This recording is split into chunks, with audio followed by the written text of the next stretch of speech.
Hello everyone, welcome to the channel. मैं हूं आपका दोस्त दीपक जैन एंड आज हम वीडियो में देखने वाले हैं हमारे आरआरबी पीओ के जो प्रीलिम्स में प्रीवियस ईयर कट ऑफ रहे थे उनका थोड़ा सा एनालिसिस करने वाले हैं। प्लस हम ये भी देखने वाले हैं कि यार प्रीवियस ईयर के मुकाबले हमें इस बार क्या वैकेंसी देखने को मिली है। क्योंकि देखो, अगर आप किसी भी बैंकिंग एग्जाम या कोई भी एक कॉम्पिटेटिव एग्जाम की तैयारी करते हो तो आपको बेसिक नॉलेज होना तो जरूरी है ही कि एक्चुअली में उस जो एग्जाम दे रहे हो उसका लेवल क्या है, उसमें क्वेश्चंस किस टाइप के पूछे थे, क्वेश्चंस के पैटर्न क्या क्या बनते हैं। प्लस इसी के साथ एक और चीज काफी ज्यादा मैटर करती है, आपको ये पता होना चाहिए कि यार जो आप जिस एग्जाम के लिए लड़ रहे हो, जिसके लिए आप फाइट कर रहे हो, एक्चुअल में उसका कट ऑफ कितना जाता है। क्योंकि आपके जब दिमाग में सेट होना है कि यार मुझे इतने मार्क्स कम से कम लाना है, तो आप एक बेहतर तरीके से उसके लिए प्रिपेयर कर पाते हो कि यार मुझे इस लेवल के लिए लड़ना है, तो मुझे तैयारी भी उस लेवल की चाहिए। अगर मैं बात करूं आरआरबी में, तो इसके जो कट ऑफ रहता है वो 3-4 बड़े फैक्टर पर डिपेंड करता है। सबसे बड़ा फैक्टर ये होता है कि आरआरबी में आपके स्टेट, जिस स्टेट से आपने अप्लाई किया है, एक्चुअल में उसकी वैकेंसीज कितनी है। क्या होता है ना, आरआरबी में जो वैकेंसीज निकलती है वो स्टेट वाइज निकलती हैं। हर स्टेट अपने अपने कुछ वैकेंसीज देते हैं अपने आरआरबी के अकॉर्डिंग। तो आपने जिस स्टेट से अप्लाई किया है उसमें क्या आपकी वैकेंसीज देखने को मिल रही है, उस अकॉर्डिंग आपका कट ऑफ देखने को मिलता है। प्लस उसी के अलावा दूसरा बड़ा फैक्टर की बात करूं तो वो फैक्टर ये रहता है कि एक्चुअल में उस आपका एग्जाम लेवल क्या है। अगर मैं बात करूं आरआरबी की, तो वैसे तो बैंकिंग सेक्टर में ये सबसे इजी एग्जाम बोलूंगा आरआरबी का। अगर मैं कंपेयर करूं आईबीपीएस से या फिर आपका कंपेयर करूं एसबीआई से, तो इसका एग्जाम जो लेवल है वो वैसे तो इजी देखने को मिल रहा है। लेकिन अगर मैं पिछले 2 बार के पैटर्न की बात करूं तो इसमें क्वांट लेवल जो थोड़ा सा मॉडरेट देखने को मिल रहा है हमको प्रीलिम्स में। तो इसलिए आपको दिमाग में सेट होना चाहिए कि यार थोड़ा सा क्वांट मॉडरेट आ रहा है। तो आपको अभी जैसे प्रैक्टिस करो तो ट्राई करो कि रीजनिंग को सबसे ज्यादा मतलब सबसे पहले रीजनिंग को अटेंड करने की कोशिश करो, फिर क्वांट को। लेकिन प्लस इसके साथ दिमाग में ये भी क्लियर होना चाहिए कि मान लो इस बार अगर आपका रीजनिंग हार्ड आपको एग्जाम देखने को मिल रहा है, तो आपको इजी क्वेश्चन पिक करने होंगे एंड क्वांट पे जल्दी से जल्दी कूदना होगा, ताकि आपको दूसरा भी पता चले कि यार ऐसा नहीं हो कि आपने पूरा टाइम रीजनिंग में दे दिया जबकि वो हार्ड था, क्वांट आपने कम टाइम दिया, वो इजी देखने को मिला। तो थोड़ी सी स्ट्रेटजी बना के चलना कि यार करना तो हमें रीजनिंग फर्स्ट है, लेकिन हम इसके अकॉर्डिंग भी चलेंगे कि यार एग्जाम में क्या लेवल देखने को मिल रहा है रीजनिंग का। अब तीसरा जो बड़ा फैक्टर रहता है वो काफी ज्यादा इंपॉर्टेंट है कि जैसे कि आप जिस स्टेट से अप्लाई कर रहे हो, मान लो आपने स्टेट से अप्लाई किया, काफी ज्यादा वैकेंसी है, लेकिन उस स्टेट के आसपास के स्टेट्स में क्या स्टेटस है वैकेंसीज का।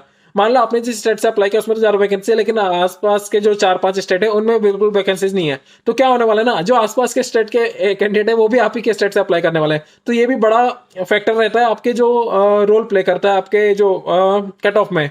वो आपको गिरा भी सकता है, आपको उठा भी सकता है। तो आपके प्रिपरेशन आपको बेहतर से बेहतर करना है कि यार बेस्ट के लिए लड़ना है। तो इसलिए आज हम देखने वाले कि हमारी क्या कट ऑफ देखने को मिली है पिछली बार एंड क्या हमारे वैकेंसीज रही थी। तो चलिए यहाँ से आगे बढ़ते हैं। तो गाइज अब आप स्क्रीन पे देख पा रहे हैं IBPS RRB PO prelims cut off, जो कि हमने पिछले 2 साल का डेटा उठाया, जो कि 2020 का एंड 2021 का रहने वाला है। एंड ये जो कट ऑफ है ये जनरल की है। तो अगर आप ओबीसी के भी हैं तो आप एक जनरल लेके ही चलिए, क्योंकि ओबीसी एंड जनरल में ज़्यादा डिफरेंस नहीं होता। हाँ, अगर आप एसटी/एससी हैं तो इसमें डिफरेंस देखने को मिलेगा आपको प्रीलिम्स में। अगर बात करी जाए आंध्र प्रदेश की, तो आंध्र प्रदेश में जैसे कि 2020 में था 52.75 एंड 2021 में हमें 52.5 देखने को मिला था। असम में 41 एंड 45.75, बिहार में 48 56.25, छत्तीसगढ़ में 43.25 एंड प्रीवियस ईयर 48.5, गुजरात में 59.75 57.25, हरियाणा में 60.5 59.5। एंड इसी तरीके से सारे जो स्टेट्स हैं उनकी प्रीवियस 2 ईयर की कट ऑफ दे रखी है। तो आपको उस मतलब आप जिस स्टेट से बिलोंग करते हैं या फिर जिस स्टेट से अप्लाई किया है उसकी वैकेंसी देखिए एंड वैकेंसीज तो देखिए, कट ऑफ देखिए एंड ये ट्राई कीजिए कि आप उससे बेहतर करने का ट्राई कीजिए। क्योंकि इस बार जो कट ऑफ है कहीं ना कहीं पिछली बार को मुकाबले थोड़ा हाई देखने को मिलने वाला है। और उसका सबसे बड़ा रीज़न ये है कि इस बार जो वैकेंसी डिक्लेयर हुई है वो पिछली बार के मुकाबले अभी तक जो डिक्लेयर हुई है काफ़ी कम देखने को मिल रही है। अगर मैं 2020 की वैकेंसीज की बात करूं तो हमें 5076 वैकेंसीज दी गई थी, प्लस 400 अप्रोक्स बाद में ऐड हुई थी। तो ले देखे टोटल करके 5,500 लगभग वैकेंसीज 2020 में थी। एंड 2021 की बात की जाए तो लगभग 4,500 वहाँ पे भी वैकेंसीज देखने को मिली थी। लेकिन 2022 मतलब प्रेजेंट की बात की जाए तो अभी तक जो हमारे पास नोटिफिकेशन आया था 6 जून को, वहाँ पे हमारे को वैकेंसीज देखने को मिल रही है 2676 प्लस एनआर मतलब नॉन रिपोर्टेड। तो काफ़ी सारे ऐसे बैंक भी हैं जिन्होंने अभी तक रिपोर्ट नहीं किया है। तो इनमें डेफिनेटली कुछ इंक्रीज तो देखने को मिलेगा, लेकिन इसके बाद भी मुझे थोड़ा सा पिछली बार से कम ही देखने को मतलब उम्मीद है कि यार वैकेंसी थोड़ी सी कम ही देखने को मिल रही है।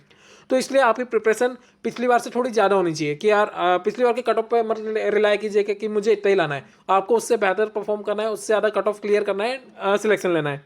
एंड इसी के साथ जैसे कि जो 2021 में डिफरेंस देखने को मिल रहा था कट ऑफ में, तो उसका जो डिफरेंस था वो बड़ा रीज़न ये भी था कि कई स्टेट में वैकेंसीज कम ज़्यादा भी हुई थी, उस कारण से इतना बड़ा डिफरेंस देखने को मिला था कुछ 2-3 स्टेट्स में। एंड आपको एक बार मैं है ना आपका कैटेगरी वाइज इस बार की जो वैकेंसी डिक्लेयर हुई है category wise plus state wise वो भी दिखा दूँ ताकि आप उस अकॉर्डिंग प्रिपेयर कर सकें। जैसे कि आंध्र प्रदेश की बात की जाए तो इस बार टोटल 64 वैकेंसीज है। एंड आप डाटा देख ही पा रहे हैं कि एसटी में कितनी है, एससी में कितनी, ओबीसी, ईडब्ल्यूएस, इस तरीके से आप जिस भी स्टेट से अप्लाई किए हो आप उसमें वैकेंसीज देखिए। अगर मैं बात करूँ इस बार कहाँ पर सबसे बेहतर वैकेंसीज देखने को मिली है, तो जैसे कि आप देख पा रहे हैं कर्नाटक में काफ़ी अच्छी वैकेंसीज देखने को मिली है 231 प्लस 198। एंड उसके अलावा मध्य प्रदेश में भी अच्छी खासी वैकेंसी है 231 प्लस 88। उसके अलावा महाराष्ट्र में भी 165 एंड 100। तो अगर आप एक तरीके से देखेंगे तो मध्य प्रदेश को छोड़ के बाकी के ऐसे राज्य जहाँ पे लैंग्वेज अपने आप में एक बैरियर है वहाँ पे ज़्यादा वैकेंसीज देखने को मिली है। तो इस बार ये थोड़ा सा आप एक नेगेटिव पॉइंट भी ले सकते हैं कि यार हर बार क्या होता था कि यूपी में ज़्यादा वैकेंसीज देखने को मिलती है क्योंकि वहाँ पे क्या कोई लैंग्वेज बैरियर नहीं है, हिंदी लैंग्वेज है। जैसे मध्य प्रदेश हुआ, यहाँ पे कोई लैंग्वेज बैरियर नहीं है, हर कहीं का कैंडिडेट जो कि हिंदी जानता होगा वो अप्लाई कर सकता है। लेकिन अगर हम बात करें कर्नाटक, महाराष्ट्र की, यहाँ पे अपने आप में एक अलग लैंग्वेज चलती है। आप बात करें असम की, असम में अच्छी वैकेंसीज है। बिहार फिर भी चल जाएगा कि यार चलो ठीक है आप बिहार से अप्लाई कर सकते हो, लेकिन इस बार जो ज़्यादा अच्छी वैकेंसीज देखने को मिली है इसके अलावा वेस्ट बंगाल में देखने को मिली है। तो आप देख पा रहे हैं कि इस बार जो जहाँ जहाँ लैंग्वेज बैरियर है वहाँ पे वैकेंसी ज़्यादा अच्छी है। तो काफ़ी ज़्यादा कैंडिडेट को ज़्यादा अच्छा मौका नहीं मिल रहा कि कहीं और से अप्लाई करने का। तो चलिए आपने जिस स्टेट से भी अप्लाई किया होगा आप वहाँ से उस वैकेंसी के अकॉर्डिंग प्लस उसका जो कट ऑफ है प्रीवियस ईयर के उसके अकॉर्डिंग थोड़ा सा प्रिपेयर करने को ट्राई कीजिए। एंड अगर आपको कंटेंट अच्छा लग रहा हो तो यार वीडियो को लाइक कीजिएगा यार, क्योंकि मेहनत कर रहा हूँ तो मुझे भी अच्छा लगता है कि आप लाइक करते कि मैं कुछ प्रोवाइड कर रहा हूँ तो ठीक है आपको अच्छा लगा वो चीज़। प्लस चैनल को सब्सक्राइब कीजिएगा क्योंकि बैंकिंग रिलेटेड जितने भी अपडेट्स हैं या फिर ये जानकारी हुई तो वो सब आपको इस चैनल पे टाइम टू टाइम मिलता ही रहेगा। आपसे फिर मुलाकात होगी, चलते हैं।